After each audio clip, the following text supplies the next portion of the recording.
Aujourd'hui, c'est Otaku Sataka, Teke Teke.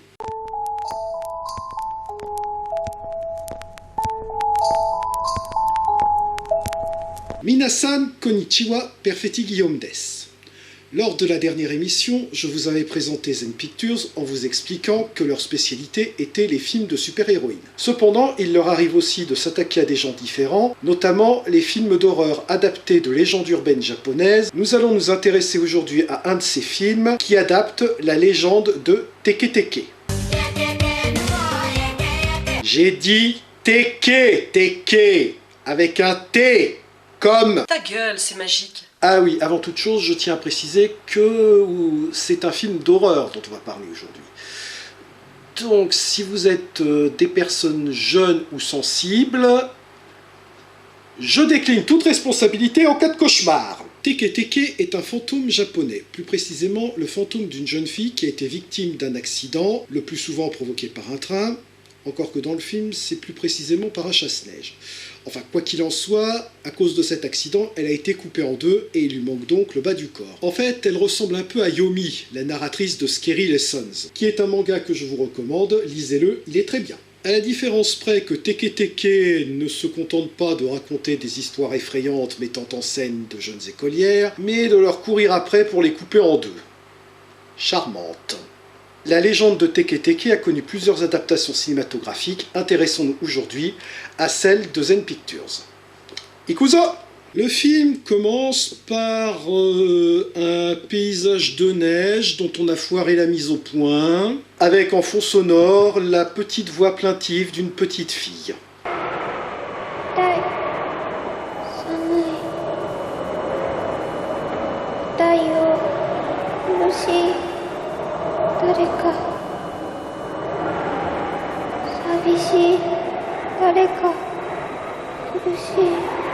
On enchaîne ensuite sur un caméo d'Ayakatsuji. Bon, quelques précisions s'imposent. Ayakatsuji, c'est un peu la mascotte de Zen Pictures. C'est une actrice qui est présente depuis les débuts de la firme et qui a participé à une bonne partie de leurs films, soit en actrice principale, soit en personnage secondaire, soit, comme c'est le cas ici, dans des petits caméos de quelques secondes à quelques minutes. D'ailleurs, pour info, voilà à quoi elle ressemblait à ses débuts, et voilà à quoi elle ressemble maintenant. Il n'y a pas à dire, vive la puberté! Caméo d'Ayakatsuji, qui est donc au téléphone avec une de ses amies qui lui raconte une histoire effrayante. Puis elle passe devant une maison, puis la caméra zoome sur cette maison, à l'intérieur de laquelle se trouvent les deux héroïnes du film. Mais la transition est ratée, puisque le monteur a trouvé intelligent de mettre le titre au beau milieu.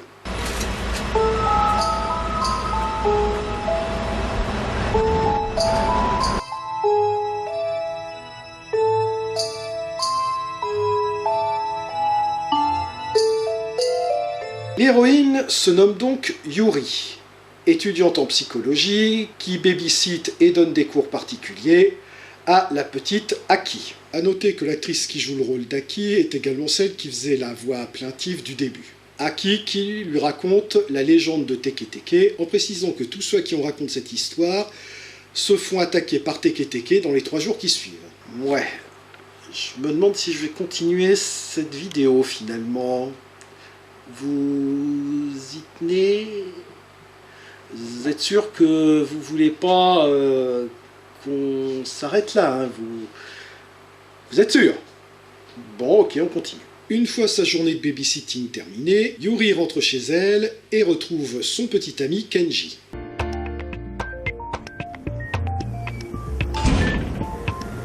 Allons bon, voilà que le film nous met sur attente maintenant.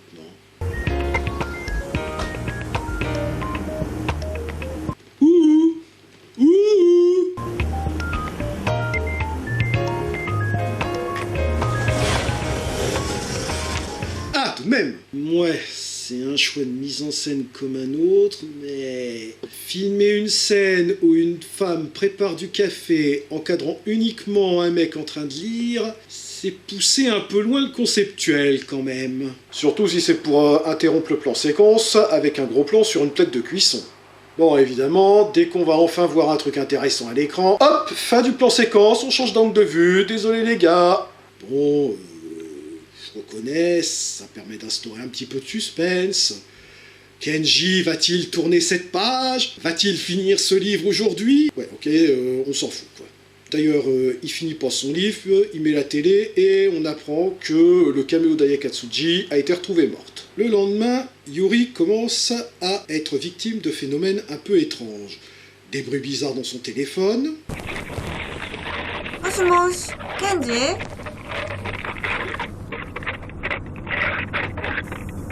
Et surtout, quand elle se réveille en plein milieu de la nuit et qu'elle veut allumer la lumière... J'adore son temps de réaction. Scène suivante, Yuri et Kenji en train de discuter sous la pluie.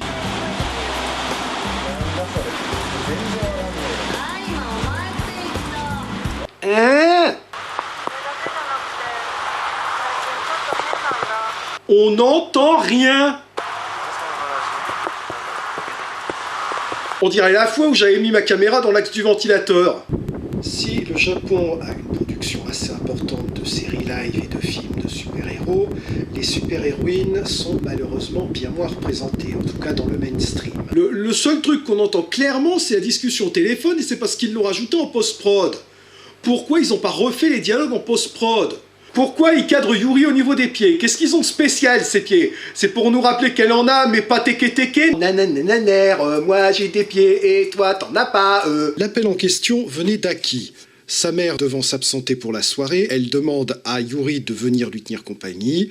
Yuri accepte. Et c'est parti pour de longues scènes de remplissage. On commence avec Aki qui reste totalement prostré, immobile, à remuer les lèvres sans émettre un son. Puis on continue le remplissage avec une scène de douche qui sert à rien. Enfin, à part pour le fanservice, bien sûr. Bon, et aussi pour nous rajouter une ombre inquiétante. Oh, maman, j'ai peur. Ah oui, et puis comme c'est une douche japonaise, évidemment, elle la prend habillée. Oh, oh. Je sens qu'ils vont le faire. Je sens qu'ils vont le faire. Et voilà, j'en étais sûr, un jumpscare. Un mauvais jumpscare. Vous savez, un jumpscare, littéralement faire sursauter de peur, c'est ces moments dans les films qui sont censés faire sursauter le spectateur, vous savez, les monstres qui entrent brusquement dans le champ de la caméra, les bruits inattendus, etc. Mais là, c'est raté. Pourquoi c'est raté?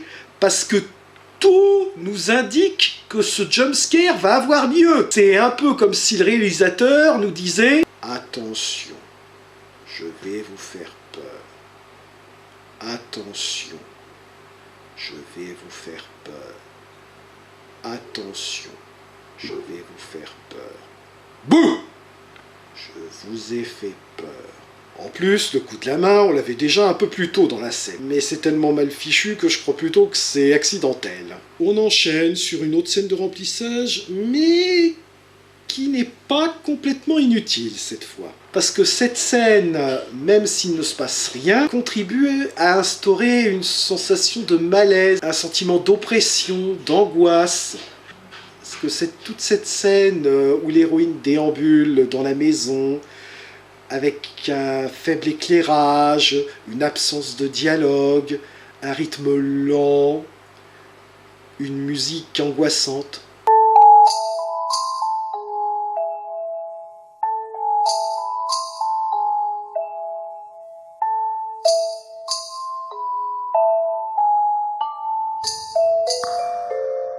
Elle reste dans la tête en plus. Bref, tout ça contribue à instaurer une atmosphère pesante, angoissante. D'autant plus qu'on a droit à quelques brèves apparitions de Teke-Teke, mais ces apparitions ne sont pas du genre « Oh, regardez, il y a Teke-Teke! Bouh! Ayez peur !» Non.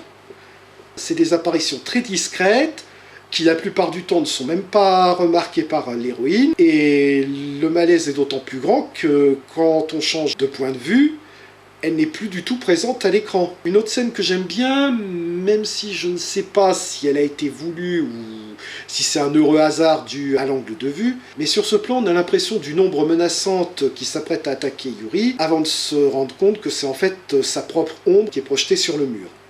Donc, après toute une première partie du film servant à introduire les personnages, plutôt réussie, et après une scène de remplissage interminable, l'auteur a enchaîné avec une scène très réussie qui plonge le spectateur dans un sentiment d'angoisse et d'insécurité. Alors évidemment, pour compenser, vous pensez bien que la scène suivante va être complètement ratée. Entendant Aki qui l'appelle, Yuri entre dans sa chambre, la trouve réfugiée dans un placard, mais alors qu'elle s'approche d'elle, Aki sort du placard, rampe vers elle et l'attaque.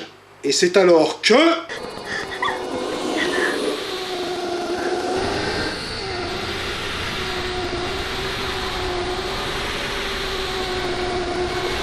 Ouh, nous sommes des fantômes!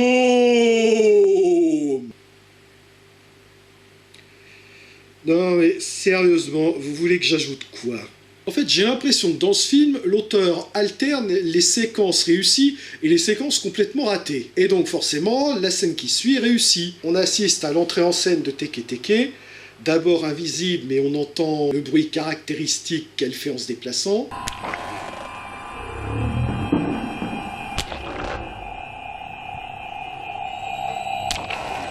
Oui, j'avais oublié de le préciser au début, mais le nom de Teke Teke vient d'une onomatopée japonaise qui désigne le crissement qu'elle fait quand elle se déplace en rampant sur le sol. On entend donc d'abord le bruit caractéristique que Teke Teke fait en se déplaçant, puis on la voit apparaître progressivement et ramper lentement du haut des escaliers en direction de nos deux héroïnes.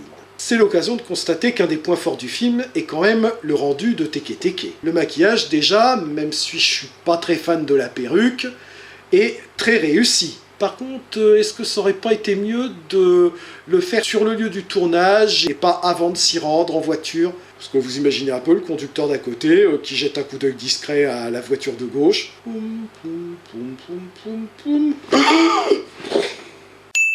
De même, rien à redire sur le trucage utilisé pour la faire se déplacer au sol à toute vitesse. Il est simple mais efficace. D'ailleurs, cette course-poursuite est un peu vouée à l'échec. Comment espérez-vous de pouvoir distancer quelqu'un qui court ventre à terre? Fais gaffe, Teke Teke, tu perds des trucs là. Plutôt réussi aussi, il y a ce montage saccadé qui restitue assez bien la panique et la confusion de cette course-poursuite. En tout cas au début, parce qu'à la fin il en fait un peu trop et... ben on comprend plus rien. Enfin si, on comprend que Teke Teke a balancé un coup de griffe à Yuri. À hauteur de la cuisse. Bah dites donc, pour quelqu'un qui a pas de jambes, elles sont de haut quand même. Bien, alors selon la logique du film, étant donné que la scène précédente était réussie, qu'est-ce qu'ils vont inventer pour rater complètement celle-là?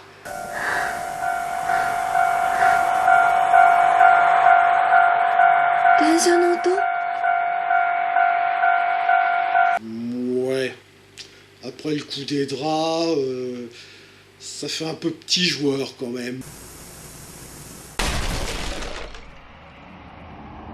Quand même les personnages du film ne réagissent pas à un jumpscare, c'est qu'il est vraiment raté.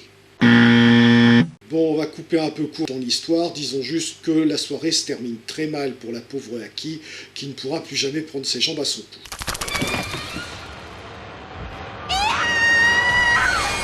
Le lendemain, nous retrouvons Yuri en compagnie de Kenji, et après qu'elle lui ait raconté le sort funeste de la pauvre Aki, ce dernier décide de la demander en mariage. Mais quelle bonne idée! Moi aussi, je vais attendre que ma chérie assiste à la mort horrible d'une petite fille pour aller la demander en mariage. C'est super efficace! Encore que là, ça tourne plutôt au trip sadomaso, sans le côté maso, si j'en crois la tête de Kenji. C'est alors que la télé s'allume et qu'on apprend que Yuri a été retrouvée morte.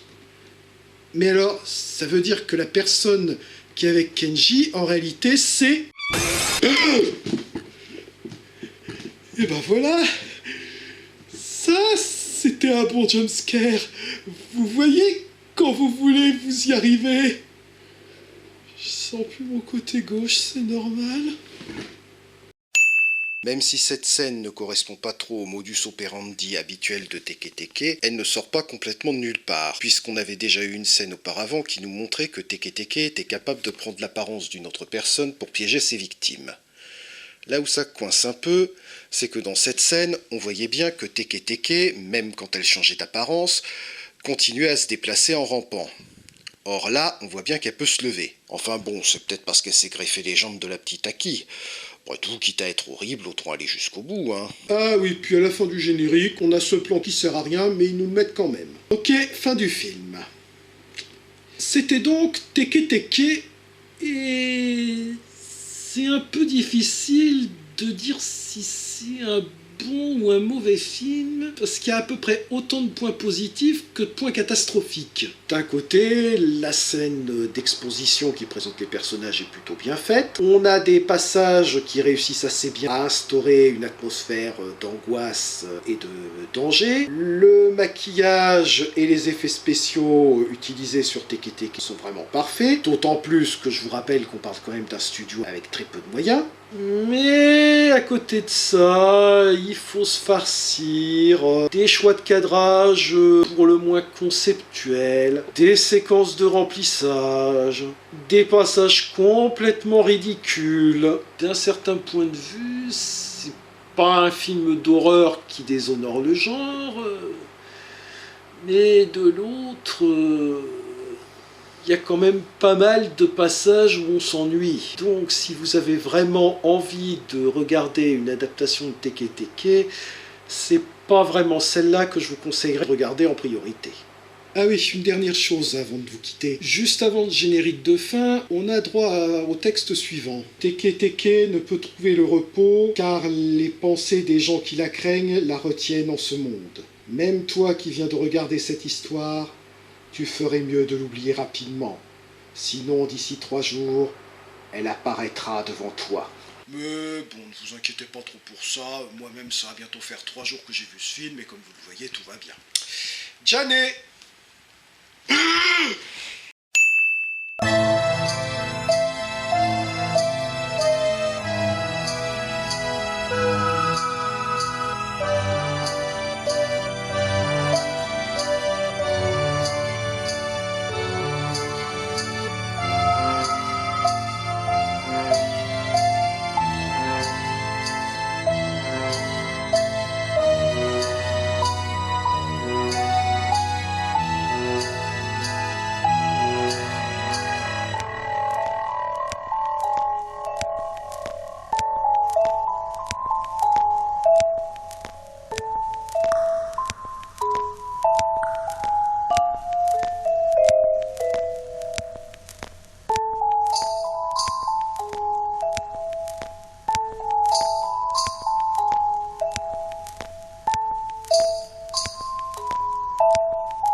Qui est un manga que je vous recommande, lisez-le, il est très bien. Et je vous tiens à l'envers comme un con.